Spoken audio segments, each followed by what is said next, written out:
Good morning, everyone. I'm Shane DeApril, co-owner and co-publisher at Campaigns and Elections. Welcome to this morning's webinar. This is how Google is influencing 2020 elections, harnessing the power of search.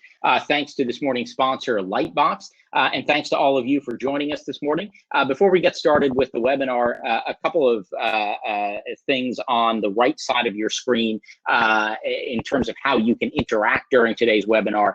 For those of you who haven't been with us on this platform before, a brief explanation of both the chat and questions tab that you will see on your right-hand side. The chat tab is public for everybody, so everybody viewing this morning's webinar can see what you post in the chat tab.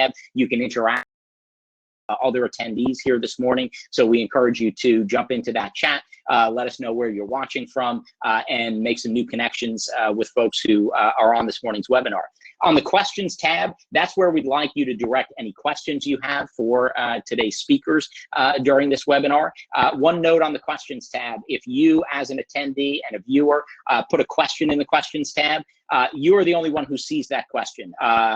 All of us see it, so both speakers will be able to see that question and respond to it, but other attendees do not see what you post in the questions tab. So with that, thanks again for joining us. I'd like to introduce our two speakers this morning. First, Jesse Jacobs. He is the COO at Lumentus Lightbox. Also joining us this morning is Chris Sanzoni. He is a business marketing director at Smart Asset. So Jesse and Chris, thank you both for joining us. And I'm going to hand it over to Jesse to kick us off this morning. Hey there. Let me start by saying thank you so much for having us. Chris and I are both really excited to be here and to talk about something that I am very passionate about, which is search results. It's a little nerdy, but I love it. And I'm glad that you're all here with us today. And before we get into our discussion, I do want to make clear that Lightbox is a nonpartisan, bipartisan technology company. So anything that you see in our slides today is purely educational and for that purpose only. And we are also offering to help all of you who are watching from home. So if anyone is interested, you can reach out to me directly using the email at the bottom of the presentation, which is info@lumentuslightbox.com. And I will, speak to you personally about, your search results and objectives and whatever else you'd like to speak about. Chris, I think that's my intro, and I'll pass the mic to you. But why don't you tell us a little bit about what we're seeing, campaigns deal with, in this unprecedented time that we're facing. Absolutely. Thanks for the introduction, Shane, and thank you, Jesse. Actually, before I get started, we will be sending the deck around after the presentation. I think you'll all receive an email afterwards. It looks like we already got a question about that.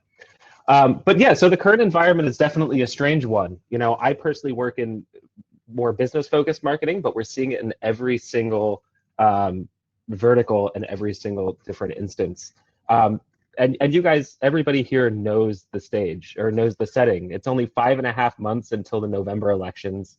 COVID-19 or the coronavirus has sort of rendered the in-person political playbook useless. That means there's no more rallies, there's no more handshakes, there's certainly no more baby kissing. But you're all here because you can adapt and persevere. And campaigns are adapting. I don't have to tell anybody here this, but we're seeing Zoom town halls. We're seeing the rise of social and Facebook advertising across the campaign spectrum, which we really only saw on a national level before. And in some ways, we're lucky right now. Digital efforts are sort of bridging the losses from meaningful in-person engagement somewhat. But everybody's still feeling the effects, right? Coronavirus has tanked campaign fundraising efforts. It's tanked all of kind of the traditional outreach efforts. And that means that everybody's campaign website, that means that all of your search results are far more critical to your audience. Your audience is going to learn about issues, make donations, and ultimately decide who they're going to vote for. And so what we're going to talk about today is sort of what happens when you start to reach that critical voter, right? Once you reach a critical voter, let's say it's through a great media spot, how are they going to get to your website? It's through search engines like Google. People rarely type in direct web addresses today. In fact, in order for voters to find, it needs to appear in the top results on search engines like Google, which is what many campaigns fail to consider seriously. I see this often with businesses, and it does hold true for campaigns. most of you have a great looking website. They're even easier than ever to build, but it's tough to think through how people are going to get to that website. Very few people type in a direct web address. In fact, if a website is sort of candidate's digital front door, the search results are actually the journey that it takes to get there. So Jesse, if you'll go to the next slide. So web traffic, which is comprised of the voters that you want to reach, is won or lost in search, as I said. And strong search results will leave a strong, lasting impression on visitors to your site and voters that are searching for your site or candidate. In fact, as Jesse's going to talk about a little bit later in this presentation, more and more searches are beginning and just completely ending on Google. Visitors might not even reach your site. That means that sort of great search results greet visitors. They're welcoming, they're positive, there's probably useful information as well as information that supports the messaging that you're trying to drive home. And then those search results can also inspire action. In the same way that a digital ad or a well-placed media spot can inspire action to donate or vote or canvass, search results can do the exact same thing. And if I can jump in with like an interesting little tidbit is we're seeing more and more interaction occur right on the search results page. To go off politics, I mean, just for a quick second, you know, you can even book flights right from the search results page. So you can even, you know, process transactions without ever clicking onto a site. So the power of the search results page is exponentially increasing day by day. That's my little interruption, Chris. I'm sorry. No, you're fine. And that's how Google has kind of structured their interaction or the search engine recently, right? We've seen, I'm going to talk about this a little bit later, we've seen a lot of rich media units and other interactive pieces on search results that answer questions that users are typing into Google immediately. They don't need to click through. So all of the real estate that you can control, all of your search results are vital. And then, Jesse, if you'll go to the next slide.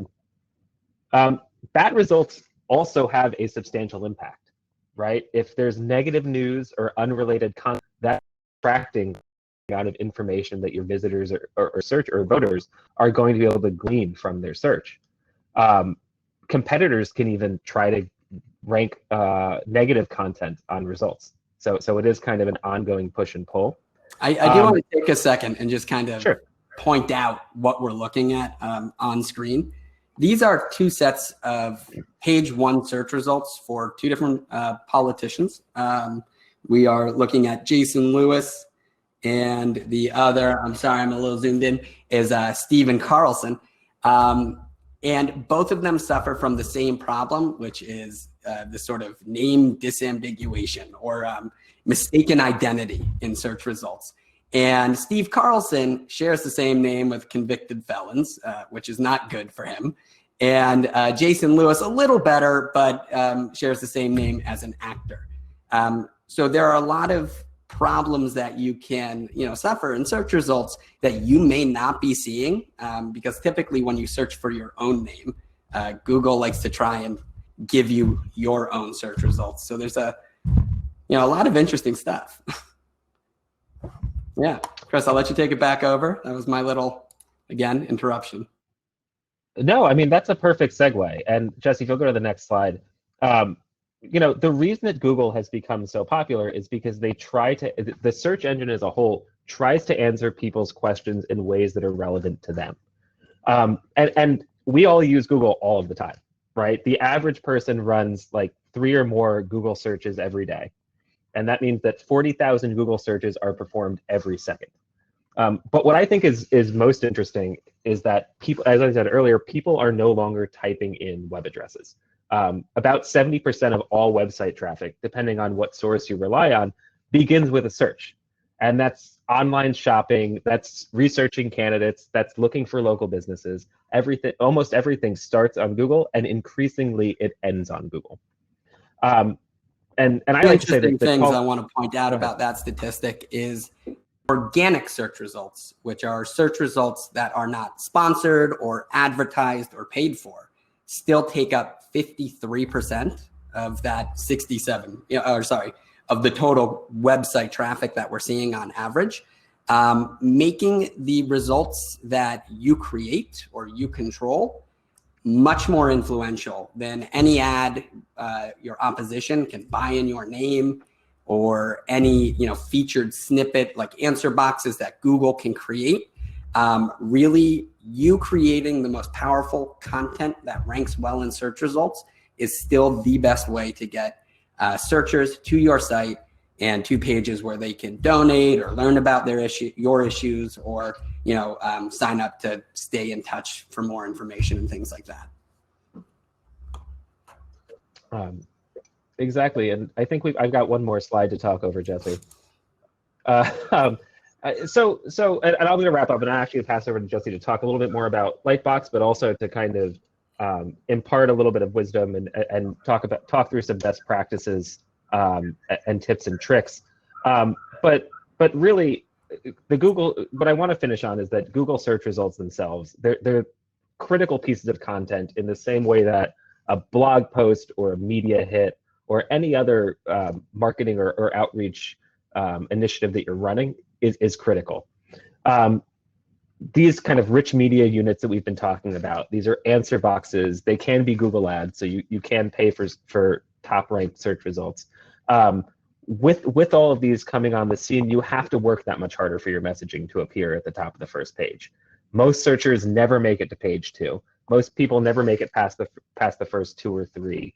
Top search interestingly, the actual search results page itself is you used to have 10 chances to land on page 1, but with mobile devices and tablets and all sorts of rich media that Google is creating, the average page only has 5 to 7 organic results, and typically there's only 2 or 3 in the top set, meaning you have 1, 2, or 3 chances to really be seen by your audience. And yeah, and even though that's kind of a note of pessimism, I want to end my little piece on a note of optimism here. We started with talking about the negative effects of the coronavirus, and now we're talking about how rare and small the search engine page can be. But one of the fun things about working in digital marketing and why I like it so much is that it's possible to iterate on results really quickly. It's possible to make changes right now that will be felt in the next couple of days or the next couple of weeks. So even though we're kind of in the late innings of a lot of political campaigns, there's still time to make a change. And I personally think Lightbox is a pretty cool tool that can help people make those changes, or at least realize what changes they need to make. And so with that, I'm going to pass it over to Jesse, who can talk a little bit more about the platform as well as some kind of key takeaways. All right, Chris, thank you for that. Sorry, I was muted, and I've been asked to make my window a little bigger, and I can't tell if that's actually making a difference what I'm doing. I don't think it is. I'm sorry to whoever asked. I cannot zoom in from presentation mode. But we will be sending out the presentation after, so you can all have a copy of it then. But now I'm going to take over, and I'm going to talk a little bit about Lightbox, but just to kind of remake Chris's, or to go back to being a little pessimistic again. On this page with featured content, if you take away all of the rich media on the page, this is what it looks like. So, with Mitch McConnell on the left and Joe Biden on the right, they both only have just a few opportunities. And this is something that's consistent for the biggest races down to the smallest ones. So your problems are not unique necessarily. So getting into Lightbox. Lightbox is a new tech platform that's like an MRI for search results. It's extremely user-friendly, and its interface should be instantly familiar really to anyone who uses Google, which is, Chris just taught us, is everybody. And while Lightbox is packed with a ton of features, we are going to focus today on how the platform can help you discover what your potential supporters are really searching for. We are going to help you discover, why results appear for your specific search term in the order that they do and in the position that they do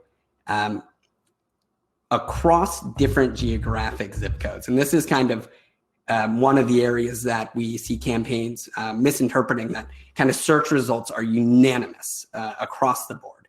But that's really not the case. What actually happens is Google search results are pulled on demand for you based on your past search history and past search behavior in real time. Google uses something like over 200 different data points to determine why results appear, where they do, and in the order that they do, and it's monstrously complex. But that's kind of what Lightbox exists to do, is to really break all that down and provide you actionable information that you can use right away to make meaningful changes. And like Chris said, there is still plenty of time. Google actually updates its algorithm daily, 5 to 6 times per day. And it is actively crawling the content on your website and on other websites to reorder search results. So just going back to this previous slide, if I can, and I have to switch windows, excuse me. There we go. Just touching on what Lightbox kind of is. Lightbox operates a lot like a traditional search engine. You can run any search you'd like, but it really shines its best when looking at political campaigns and politicians, things that are typically less commercial but still high impact. Whenever you run a search, Lightbox springs kind of right into action. And what it does is it takes real search results that are 100% accurate from your chosen location and submits all of those to the top data providers in the search engine optimization or SEO industry and the search engine marketing SEM industries. And we pull all that information back from them, and then we translate it into information that makes sense for you and that you can use. And an example of this might be like mobile load speed. So I'm going to click to this next slide.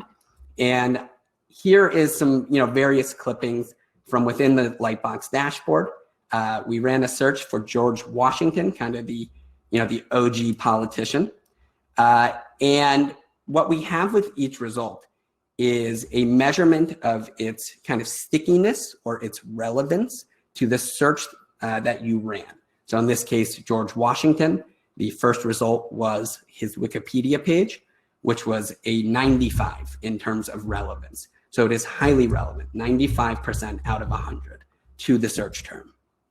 The next data point that you see on the right tells you how strong the search result is. So domain authority is a measurement of how trustworthy or authoritative a website is. And it's largely determined by how many people out in the world have linked back to that page or that website saying, I trust this site as a valuable resource for the information that I'm linking to. And with each result, you can go a little bit deeper into Lightbox. You can look at what makes it relevant, and I'll kind of get into that in a second. But it also gives you, some valuable information like monthly search volume and related search terms, so you can make sure that you are looking, at the right terminology, at the right phrases, and making sure you're optimizing your web content to what people really are searching for. Chris, am I making sense for you so far? Shane, all good? Okay. Quick question for you, Jesse, on the domain authority for folks that have either just launched a campaign website or perhaps have a relatively new campaign. Talk a little bit about the length of time that it takes to kind of build up that reputation online and build up that. Yeah, of course. And there's good news too. You don't necessarily have to. Which is something I'll get into in just a moment, but I can talk about it now. Domain authority increases as you go out there and you point links back to your website. This can be achieved through generating news coverage where they link to your campaign website, issuing your own press releases, putting the links in Wikipedia articles and things like that. But if you actually name your website correctly, which is sometimes not possible because maybe other people have already claimed your name, but you can be creative in how you do it. Google usually tries to put you at the the front spot. So just to use Lightbox as an example, we are LumentusLightbox.com. Google knows that when you search for Lumentus Lightbox, you're looking for their company website. There's a way it figures it out.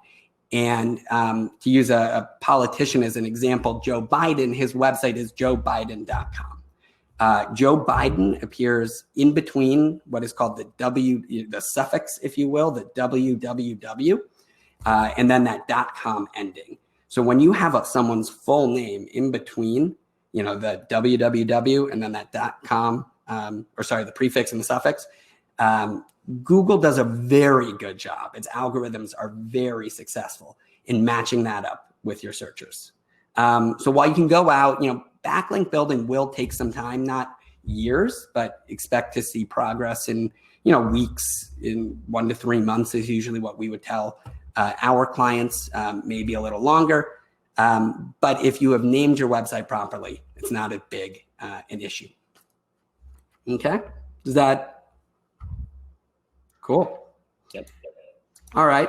So that brings me kind of to my first set of recommendations or best practices. Like I just said, make sure all of your campaign URLs feature your candidate's full name. So we at Lightbox, we went out and we did a bunch of studies and we pulled search results and search volumes for pretty much every ongoing race that we could, that we could get good data on. And what we saw is that by far, candidates' full names were the most commonly used search term to find candidates and to find their campaigns and information. Using Joe Biden as an example, I have the numbers right here. He received last month about 7.4 million monthly searches on his name.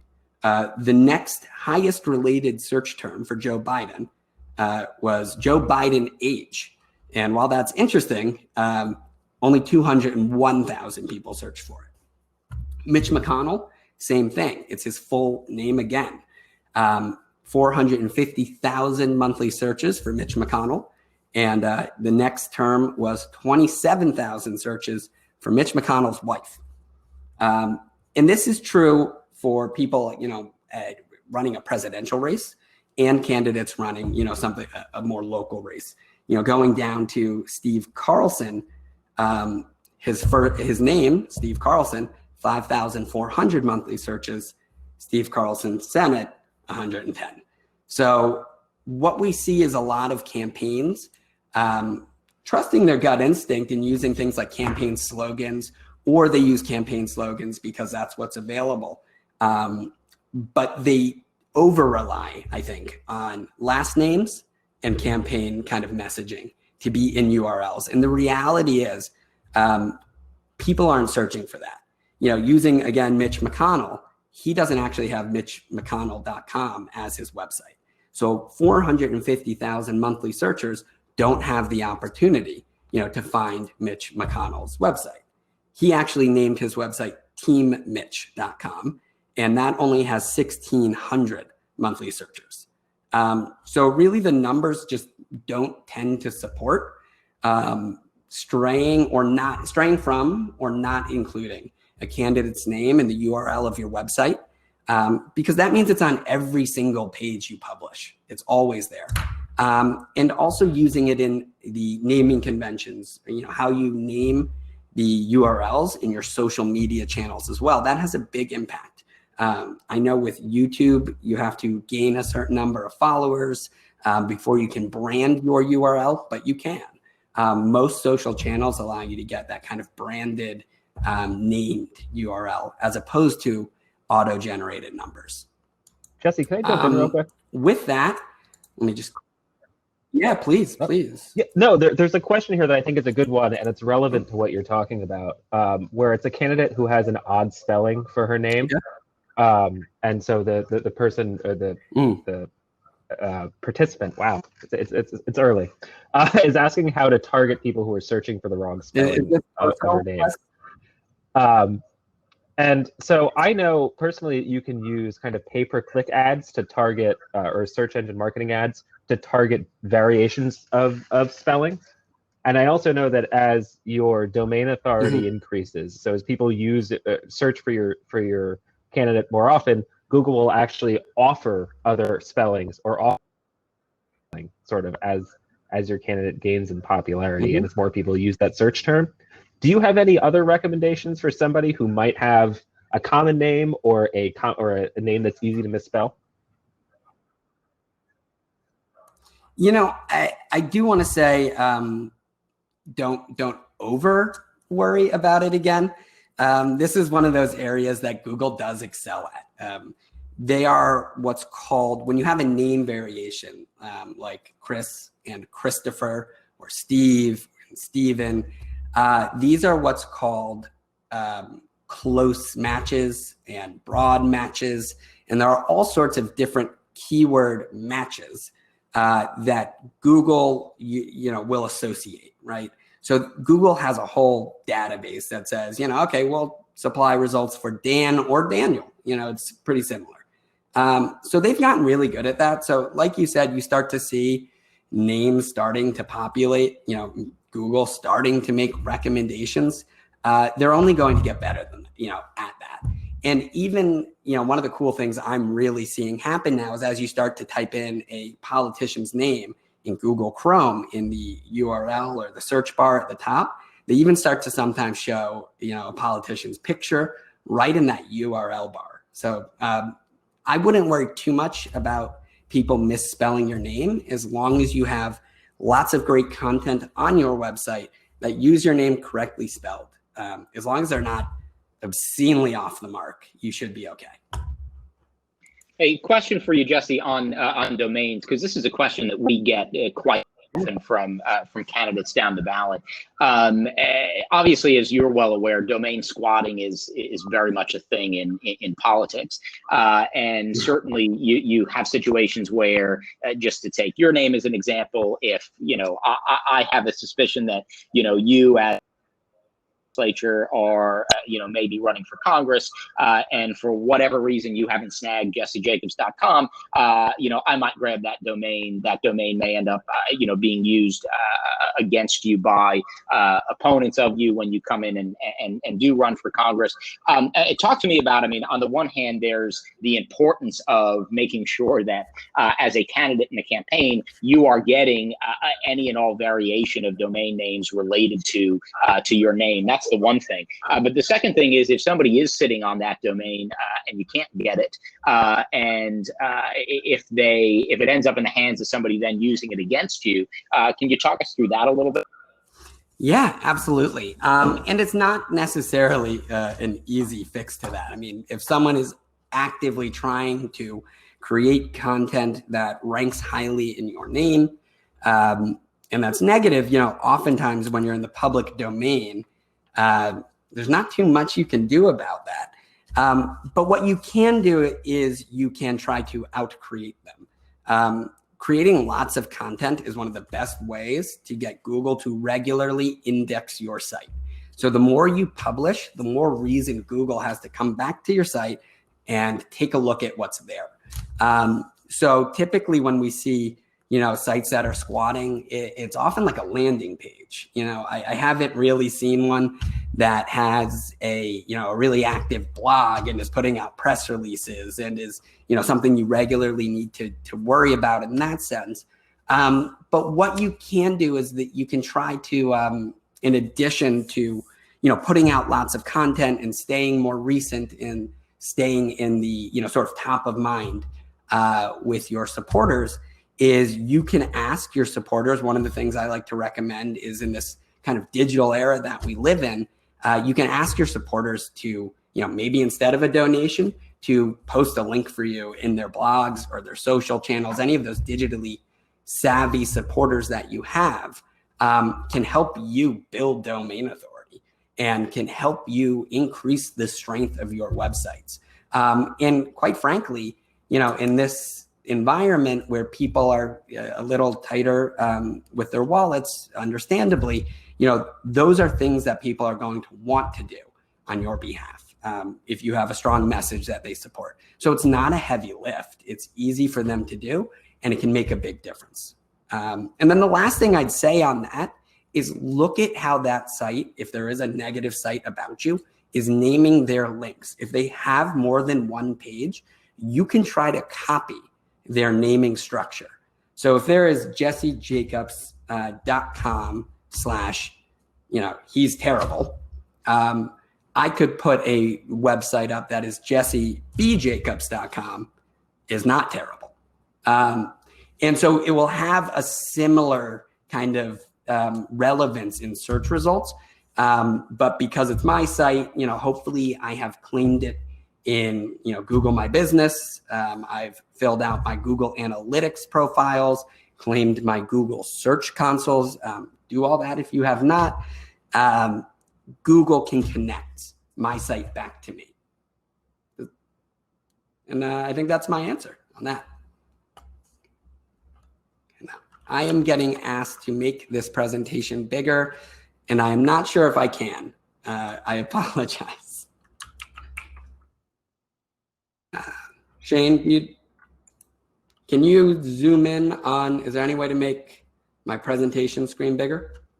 Yeah, so I don't think there's a good way to be able to maximize this. So I think for some of those search pages that you're doing there, Jesse, I think people will, have to reference that when we send the presentation around after that. But certainly the bullet points you have here on best practices and for the most part, it's quite readable. I think the difficult slides are the ones with the full search pages, but folks can look at that after the webinars. Okay, great. So I'll just quickly explain then what's in the images. So my recommendations, because I don't want to take too long here, make sure your campaign uses your candidate's full name in its URLs. Write custom what are called meta descriptions that use high volume search terms and feature campaign messaging. And you can do this for every page you create on your website. And if you look at the very small, image on the right, that's Joe Biden's website, his site links. You can see that his pages each have a title and each have, messaging underneath it. And he does a really good job with this, actually. So they say things like donate to Joe Biden, make calls for Joe. There is an action center, Joe's vision. It's what Chris was saying earlier about campaigns can feature great calls to action right on the page that engage their supporters before they even click. And so I know right from here, I can get to his donation page and, it's easy to find. And that's kind of the first battle. The next set of links here was Team Mitch. And while it's great, that I can find all of these site links under his website, none of them are really inspiring, I think. You've got one that says donate, but the rest are just kind of the names of the pages. There's a store, there's media, there are videos, but there's very little that is directing me to his beliefs or his messaging or any place where I could learn more and actually act. So interestingly, he also has another problem, which is on the Senate website or the Senate.gov site, where they actually haven't filled out his metadata at all. So underneath his link, you can see it when you search his name live. It just says no information is available for this page, whereas other senators have calls to action, donation messaging, and all sorts of great material on that page as well. So clearly, you can customize that content or request it to be customized for you. And then I think that's that. And then I have just one more set of kind of best practices I wanted to give everybody today. Lightbox makes it really easy to check the load speed of every single result that you pull into the system. Lightbox can submit up to 100 results simultaneously for analysis, so you don't have to submit link after link to like a Google page speed test or another program like that. You want to make sure your sites are loading on a mobile device in between, under 2 seconds is best. The faster is better. But after about 5 seconds, you start to see like drop-off rates where people click away from your website or they give up. And as a result, Google doesn't serve it up as much to searchers. And after July, 1st, I believe it was in 2019, Google actually began giving more priority to how your website modes on a mobile phone compared to a desktop. So, one of the things we noticed when working with some campaigns is that everyone has a great desktop computer, website. They might have good desktop computers, but they have a great desktop website that doesn't render well on mobile, or it doesn't load quickly on phones. And that's just something, they don't always check. If you have a laptop or you have a desktop, you might not be seeing that regularly. But that's what Google cares about first. So even if your audience is a desktop-based audience, maybe they're older and they're not using their phones as much, you still want to focus at least some part of your attention on the mobile speed and performance of your mobile site. Additionally, we spoke about this a little bit before, so I'm not going to spend a lot of time on it, but build quality third-party links to your most important content. Great ways to do this, as we said, are generating news coverage, writing press releases. And news coverage, by the way, doesn't always need to be, Fox News or the Wall Street Journal, the New York Times. It doesn't always need to be big national publishers that come first to mind. There are very strong local publishers who are digitally, savvy and optimized. There are lots of great profile sites that you can list content on. Ballotpedia is a great example. It is a third-party site that is always on page one for candidates because it is a really authoritative, powerful site with lots of great content that is relevant to its audience. And then one thing, you can watch out for with Lightbox is if negative results are suddenly creeping up in your search results, or their domain authorities are increasing, or you see more and more backlinks suddenly populating, it's possible that your opposition is backlink building, which is something we saw a lot in the 2016 campaigns. And that's where someone takes a negative news piece that is tied to your name, or maybe it's a negative profile, and publishes it everywhere they can, in Wikipedia articles, in third-party profiles, and in supporters' blogs and things like that, to make it really strong. So it ranks well for your name and is hard to remove. So, watch out for that. It's something to be really mindful of. And using that same sort of methodology of analyzing strength through domain authority and backlinks, you can find content opportunities to sort of beat down any negative news that might creep up. And then last, which is really important for all the, for every campaign, especially, is security certificates, Make sure your site has every single page, locked down with HTTPS security codes and certificates. You can do this through your host. You don't necessarily need to install any code on your website, but you can pick up the phone if you're with GoDaddy or Bluehost or wherever. And typically this is a monthly fee. What this does is it makes sure that any information submitted through forms or collected on your site is kind of transmitted safely and securely in an encrypted manner. And it also, you can tell also just by looking at the top of a web browser in the URL, if you see that little lock, that means that site has a security code or a security certificate. And that's how you can also just be on the lookout, for any sites that might not. You don't want to give them your information, especially if it's sensitive. And that would be my last little bit of advice. And I think I would be ready to turn it over for questions. I do want to jump in here, Jesse. I know that we're getting a couple questions about about specific candidates, as well as sort of individual use cases.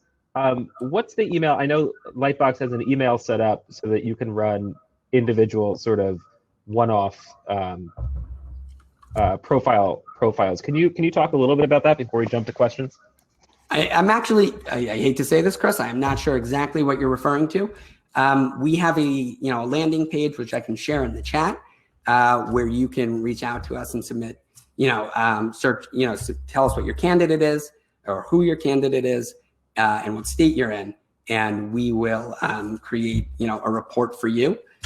We will build a custom, report on your results with Lightbox. And one of the things we're not getting into in this discussion is that Lightbox actually is really great at building vivid and easy to understand reports in one click from the search results page that give you a lot of great at a glance sort of summary information that you can share with your teammates and colleagues and things like that as well. Great. That was what I was asking about. Yeah. Go ahead, Shane. Yeah, Jesse, just a quick one here, because there are a couple of people in the questions tab who I think are interested in getting sort of an analysis, a Lightbox analysis, perhaps for their particular candidate. Can they do that? How can you kind of do a, connect with them for something, custom one-on-one to kind of analyze what state their campaign is in with regard to search? Yeah, we absolutely can. And to be quite honest, I would love to. I think every single Lightbox ranges. So we actually can create custom scores. We call it the Lightbox score, but it can be white labeled to your campaign. So it can be, they could be the Joe Biden score, the Mitch McConnell score. So you can name your own reports is all I'm saying. And we can create a custom report for you. And really talk out any issues you have or campaign goals you have. But the score ranges from -100 all the way to +100. And we've never seen a 100 because every single campaign has something they can improve on. No one has perfect search results. And there's always things we can do better. So, I would encourage you, definitely reach out. And I would love to have a more in-depth discussion based on your particular, goals. Yeah, a couple of good questions coming through in our questions tab. One from Jennifer Naylor. This is a version of a question that I've certainly heard before from folks running more local elections. But Jennifer asks, or she notes, in small local elections, a lot of interactions with a candidate's audience will take place on Facebook. Jennifer says the website generally serves as sort of a single-page site with factual information about issues, the candidate. Is there content you would recommend campaigns regularly add to their website to make that connection? Yeah, absolutely. Blogs. It sounds a little kind of old-fashioned, but blogs are a fantastic way to get personal with your audience. And if you look at campaigns that are most successful in engaging their audience on search, they're speaking to them in a real manner. Taking advantage of questions that you see in related searches and the people also search for at the bottom of Google search results can be a great way to determine what people want to know about your candidate. So if a lot of people are asking is so-and-so up for re-election, having a blog that's titled my candidate is up for re-election, and then writing a good post about that's informative, answers questions, provides useful information, like where, when the election is taking place and, how you can vote.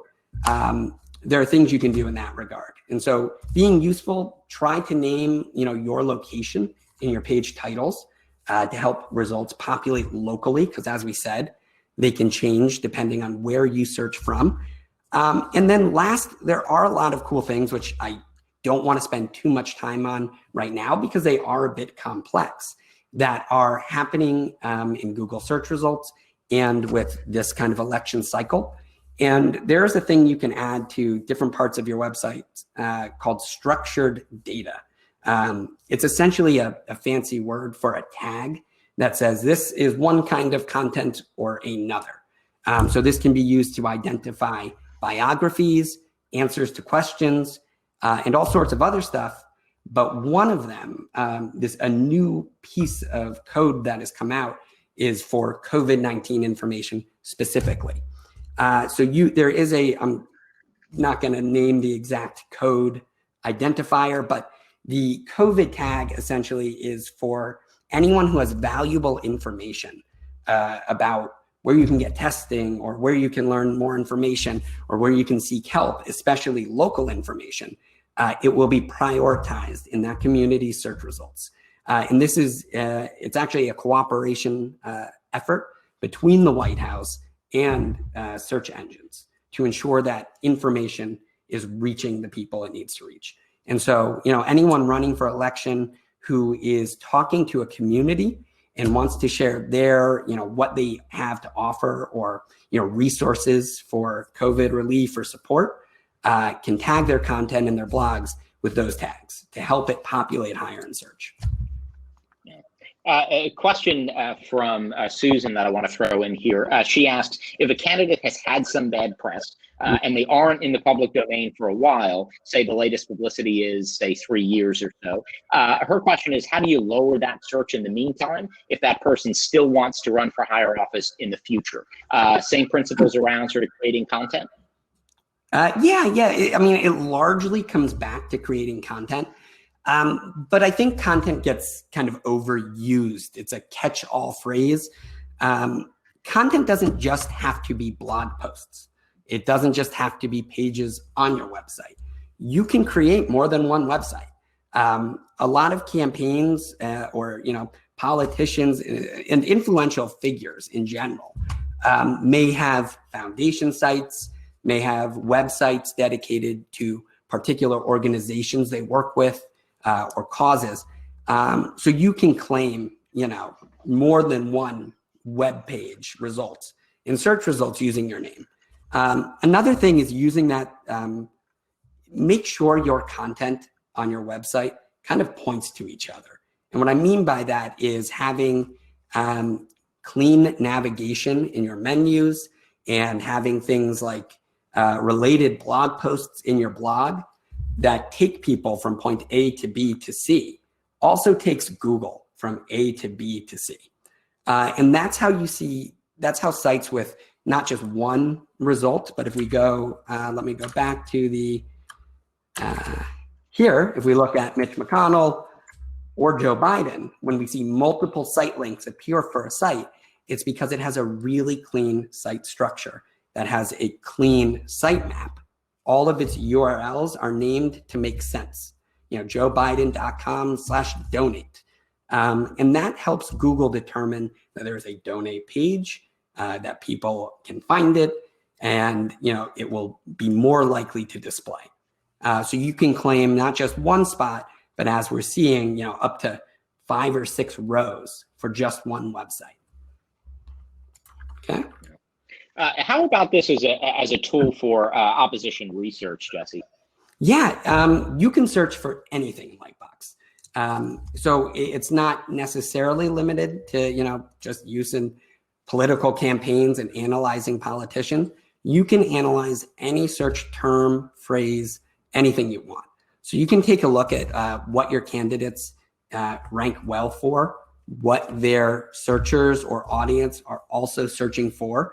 And you can take, inspiration from those ideas, or you can try to build sites or URLs that use those key words and phrases to claim some of that audience or to try to soak some of that up. So there's a lot of ways you can use Lightbox, absolutely. And opposition research is a great thing you can do. Good question here in our questions tab about sort of prioritizing focus of search. A question is really, how do you prioritize where we focus our search results given the layout of the search page? To expand on this, news stories are starting to appear above the search results for candidates. So do we focus on trying to generate news coverage, or is it better if we focus on paid search and SEO? That's a good question. I would say, one, it depends on how likely you believe you are to get that news coverage. I think you should always be putting out press releases. I think you should always be, just as a best practice, publishing new content and, trying to write opinion pieces or columns. There are other ways to get into that news section beyond just, top media. That being said, if you can get national press coverage, by all means, national press coverage from authoritative sources like the New York Times, will make its way into your search results locally. So I would always say, the best thing you can get, going back to kind of classical public relations recommendations, would be to get positive news coverage from a third-party source. That being said, when that's unavailable, there are a lot of free profiles for politicians and candidates that you can claim. So make sure you've claimed all of those, and you can get creative. We've helped people improve search results using ancestry.com. And you can create really keyword rich, so featuring a lot of those keywords, especially names, profiles that tell great stories about a politician's family and them themselves. So you can be really creative in using Lightbox by analyzing the strength of different websites and publishers and domains. You can get authoritative content that ranks well in search, through other means that aren't just your website and top news. And I just want to jump in there real quick, because it's important to think about sort of media relations. Jesse, can you mute real quick? I'm getting a little bit of feedback. It's important to think about kind of media relations and SEO as sort of intertwined. A lot of times, if you're building, say, a media strategy around a particular campaign topic or a particular topic of interest, it helps to maybe write an entirely separate page on that topic. And then as you get coverage, either in local press or from local bloggers, to ask them, it might be helpful to reach out and proactively ask them to link back to your page. So this way you're building sort of a backlink strategy off of a piece of content that's very important to your candidate and central to your candidate. You're getting that media push, but then you're also increasing the authority of your site by increasing the number of backlinks. Actually, this is an interesting subject. If I can build a little more on that, going back to naming websites and making sure you've claimed variations of your name. When we're dealing with an influential figure, a lot of people think to claim URLs that are positive. It might be their campaign slogan. It might be, run with Joe, Team Mitch. But people don't often buy the bad ones. Joe sucks, Mitch sucks. Don't vote for Joe, don't vote for Mitch.com. And these are things that you have to watch out for, because those can feature your full name too. And just because they're negative to you doesn't mean they won't rank highly in search. And then the other thing is, if you're not dealing with something negative like a scandal right now, you should be prepared for anything in the future. And what we recommend, have a second website ready that's unpublished.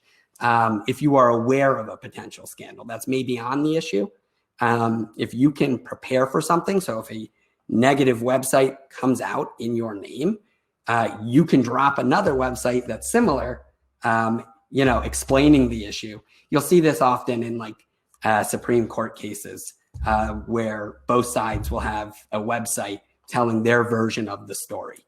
And politicians and people can do this just the same.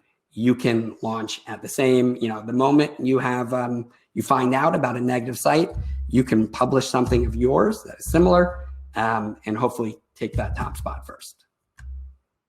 A question here from Hannah. She notes we've got a lot of content on our website that was built over the past few years, but wasn't necessarily optimized or keyword specific, a little bit messy. What's the best place to start now to get better search results for the existing? Oh, this is a great question for Chris. I don't think we touched on this, but Chris used to be the kind of content guru over at Investopedia. So working with online content that ranks well in search and how to optimize large amounts of content is well within his expertise. And I just want to be clear, there is a large team of content and search gurus at Investopedia. It wasn't just me. But no, this is a really good question. And I think there are a couple different answers to it. So it is sort of candidate specific and instance specific. You can definitely build on an existing web page. So let's say you know that you have 2 or 3 keywords that you really want to target. I would start there and start creating content around those keywords, really useful, lengthy articles that will help those keywords rank. But if there is some old content that is strong and it's a page you want to keep, Google does also give priority to pages that are frequently updated and relevant. So for some pages, and it depends again on your individual circumstance, it can help to not only update those pages in terms of content, but also update the title. So maybe it's climate policy in 2020 for a climate policy page, or more local election information that's immediately up to date. So while it can pay to focus on new keywords and make sure those parts of your site are optimized, you can also go back to older content and make sure that you've already invested a lot of time and effort in, and kind of tweak it to make sure that Google thinks that that is the most important content to serve to a user at any given time. And previously, or sort of earlier in your presentation, Jesse, you did about how search results do sort of vary by location. I think it's worth kind of diving into that a little bit more, specifically how do campaigns kind of keep track of that, right? Because I think on the one hand, it's not something that everybody immediately recognizes. So for a campaign who is trying to kind of, track how their candidate is appearing based on where that search is coming from, how do you? So hold on, can you repeat that one more time just so I can simplify it a little bit? Sure, yeah. Search results varying by location. What's the best way for campaigns to keep track? Without over, stating the significance of, there isn't really a great way to do it before Lightbox, is the honest truth. Lightbox allows you to switch your geographic location through a complex series of APIs, but there are not built-in features to search engines and browsers to mask that. They sort of innately use your IP address. There are fancy technical ways to IP address spoof, but I don't know how to do it. So really short of having someone in a different location run a search for you, the best way would be Lightbox. Yeah.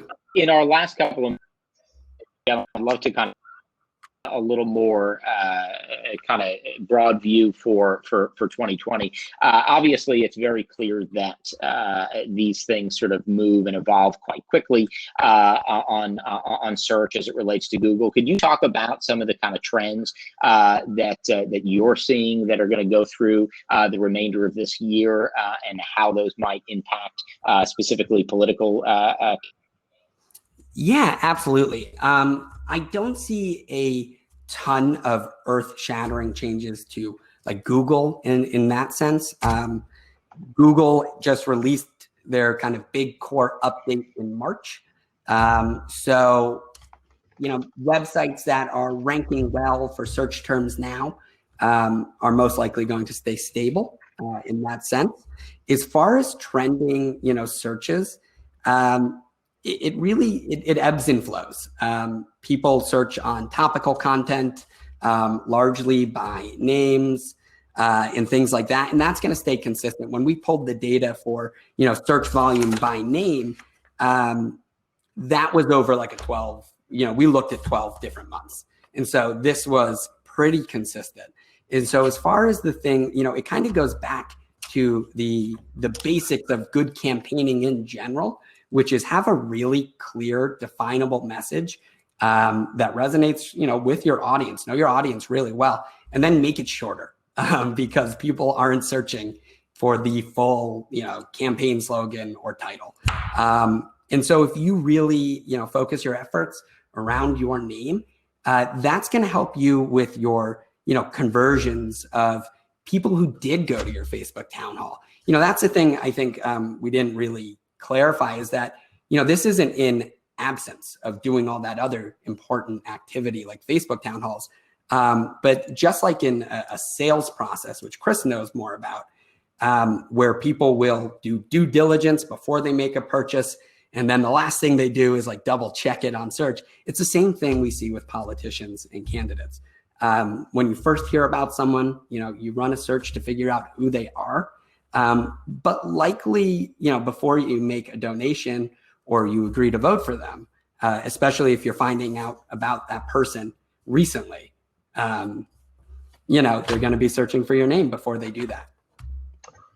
And just to add one really quick thing here, I know that we're short on time, but I found that normally Google, when they push updates, or because they're constantly updating their algorithm, most of the changes that they make are to benefit the user. It's to serve the most relevant possible content the quickest and serve it highest up on the page. So at the end of the day, if you're writing really high quality content that answers questions that you believe your constituents and folks who are using Google are going to be asking, you'll do well. So put the voter, put the consumer first, and that should be the guiding light for most of the content that you're producing. Yeah, I think that's go ahead, Jesse. Oh, I just have a question I was hoping I could answer quickly, if we have a moment. We've been asked, what is the difference between Lightbox and then platforms like SEMrush and tools that provide insight into sort of keywords.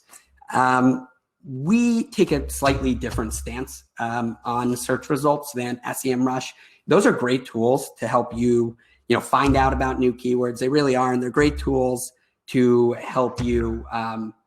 If Coca-Cola wants to be the first result for soda, SEMrush is a great way to track that, to track where you rank out of 100 search results for soda.